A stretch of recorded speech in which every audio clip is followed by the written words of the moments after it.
Julio. Dear Lord, thank you for everybody who's here again, and help me get my voice back, because that hurt. And help us to have I can speak, and help us to have a good rest of our night as we listen to Ray. And in Jesus' name, amen. Amen. Thanks, Julio. There you go.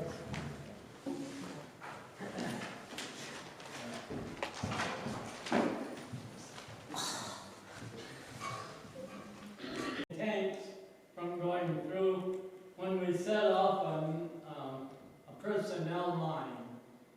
And I must have been pretty close to it because my body is filled with a stainless steel pin through my shin or heel bone, and they ran it over a pulley, put a weight on it.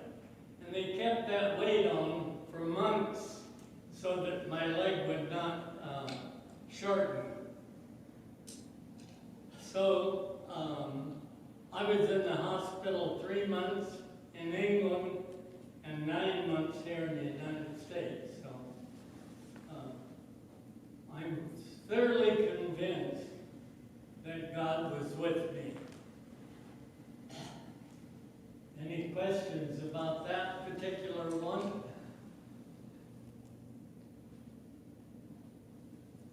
You got to tell them what was in the box besides your leg. What's that? What was in the box beside your leg? What was in the box beside your leg? What was in the box? The Blandford box. What was in it with your leg? I don't understand the question. The maggots. Weren't there maggots in the box? Oh yeah, I was told that. Of course, there was a lot of rotten flesh. I'm sorry, but how else to say it? There was a lot of rotten flesh, and if the doctors removed that rotten flesh, they were going to also remove a lot of good flesh with it. So they put maggots in the box to eat the rotten flesh, because maggots would not touch good flesh. That's kind of a gruesome story. I don't know if I tell you about that or not. I've got to tell you the story about how I met my wife, Shirley, simply because that was the same way that I met the Lord. I'm getting a little breathless.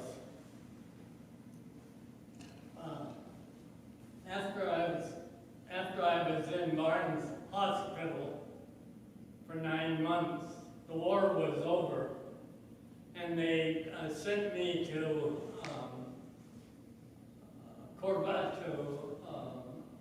an army place in Corvallis.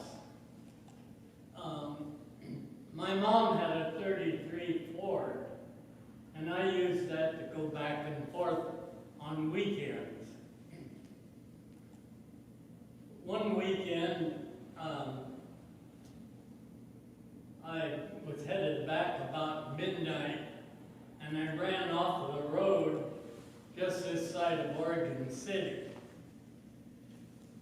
I had had a couple drinks, and that may have had something to do with it. Anyhow, the state police came along, and they said, "How are you going to get back to Corvallis?"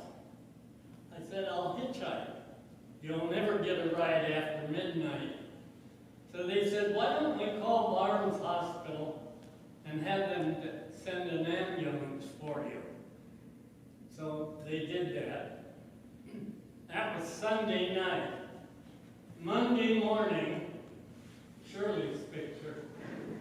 Monday morning, this angel came to my bed to take down, my history, what I belong to, my serial number and all that stuff. Well, I looked at this birthday, and I said, boy, I'd sure like to go out with her, but she wouldn't have anything to do with the likes of me. About 2 weeks later, a friend of mine and me went to a dance hall which is on 4th and Madison, and it was the whole top floor of the block. It accommodated about 350 to 400 people. Well, I ran into this angel while I was at that dance hall, and I swear I would not have had courage enough to even talk to her if it hadn't been for a few drinks. I didn't know her name, so I just said, "Hello, Barnes," the name of the hospital. We danced, I took her home, and we started going together. So that's the story of how I met her. But the best part of that story is after we had gone together for 6 or 8 months, I asked her to marry me. Listen to this. She said, "I'll marry you, but I won't marry anybody who doesn't believe in Jesus. So you have to go to instructions." I went to instructions for 6 weeks. Shirley didn't send me to instructions. She went with me. Any questions about meeting my wife? What's instructions?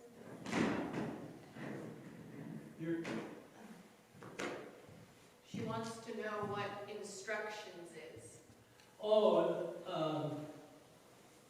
In the Lutheran Church, you go to catechism and you learn. Martin Luther's catechism, you go through all of the instructions about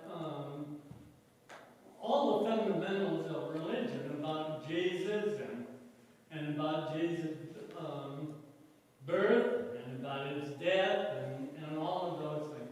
Everything the Lutheran Church believes in.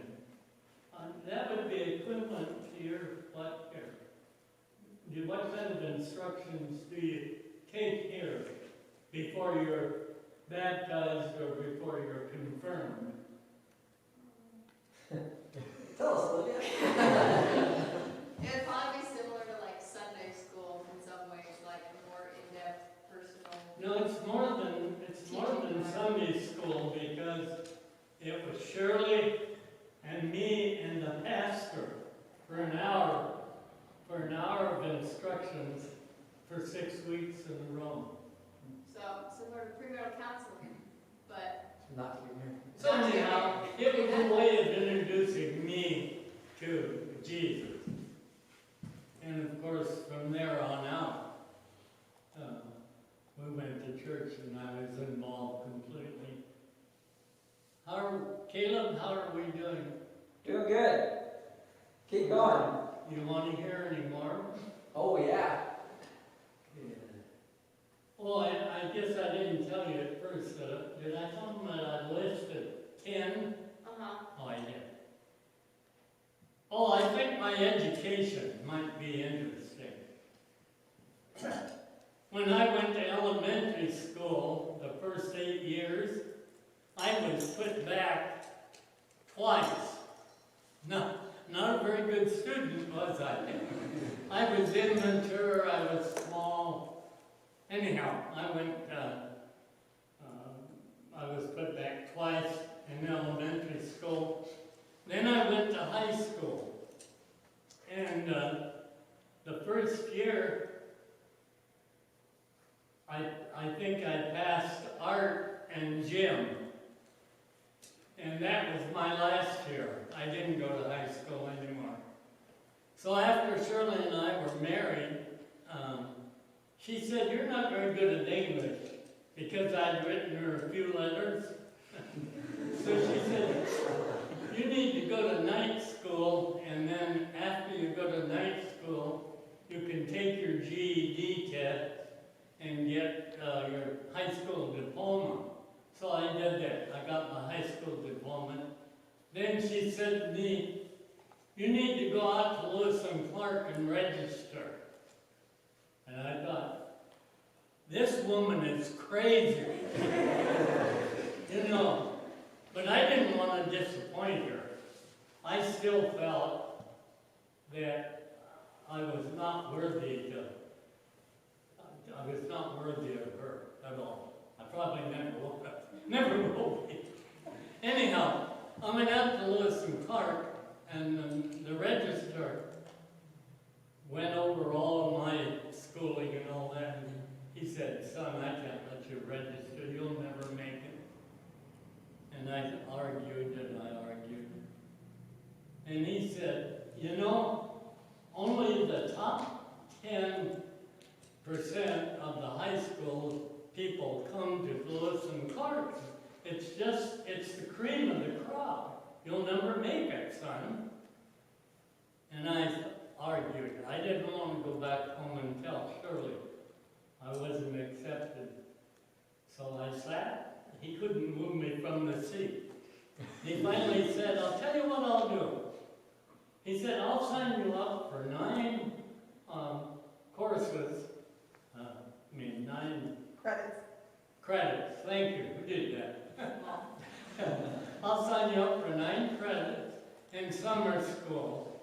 And if you make it, okay, you make it.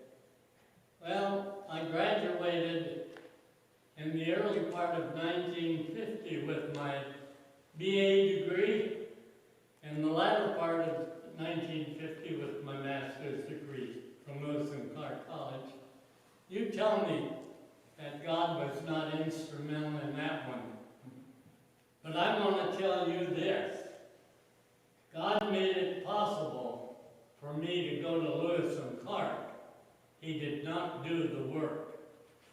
And I'm telling you that God is your inspiration, but boy, you better be the perspiration. Any questions? I think I'm through, guys, because I'm kind of breathless. Okay. Well, thank you, guys. Thank you.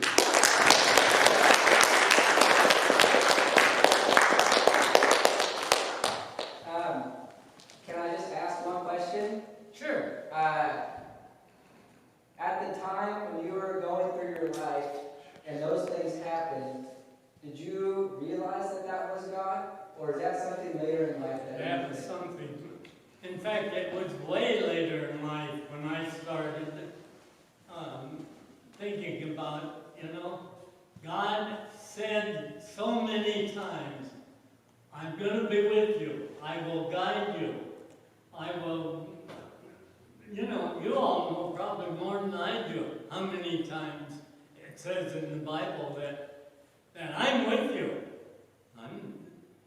I won't let any harm. Where was it? Jeremiah.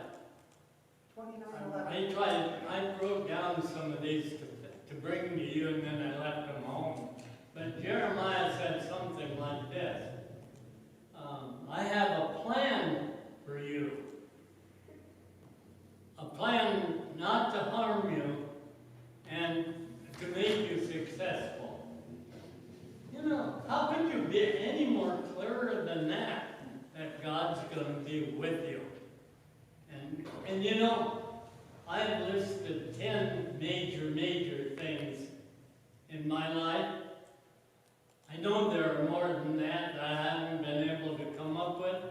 And I know between each one of those major things that happened, God was also doing little tiny things along the way. And I'll tell you this, when you get inspired, for instance, to send a get well card to somebody who's sick, and you say to yourself, oh crap, I don't have a get well card. I'd have to go to Fred Meyer's and buy it. And I really don't have the $5 it would cost. And I don't know what to say to them when they do visit them. So you come up with 10 or 14 negatives and only one positive. God inspired me. If you send that card, visit that friend in the hospital, you're partnering with the Holy Spirit. If you don't do it, you're partnering with the devil.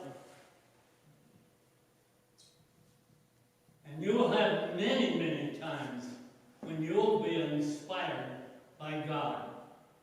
Such things as, should I send a Christmas card to this guy? Should I take this lady across the street? You know, just little things. But boy, when you get a positive little inspiration, do it. And do it now. Perfect. Thank you. I'm through. You did a great job. Thanks, Ray. Thank you.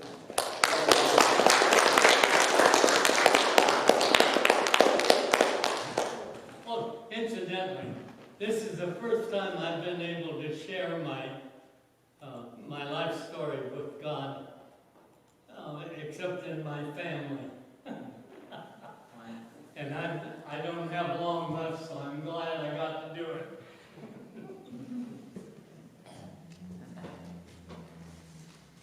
Well, you guys, I mean, heard it from him. What are things that stood out to you guys? What kind of questions did you think about?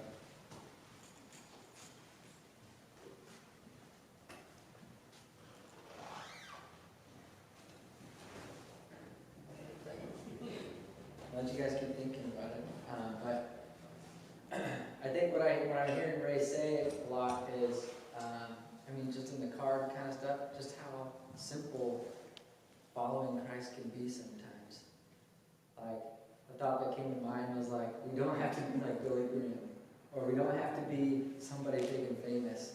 I mean, to follow Christ and to be successful and make it to heaven someday. Like, I mean, you just look at Jesus, like, he didn't come with a crown. He didn't come, like, where everyone would have thought, oh, that's the king, he's the one.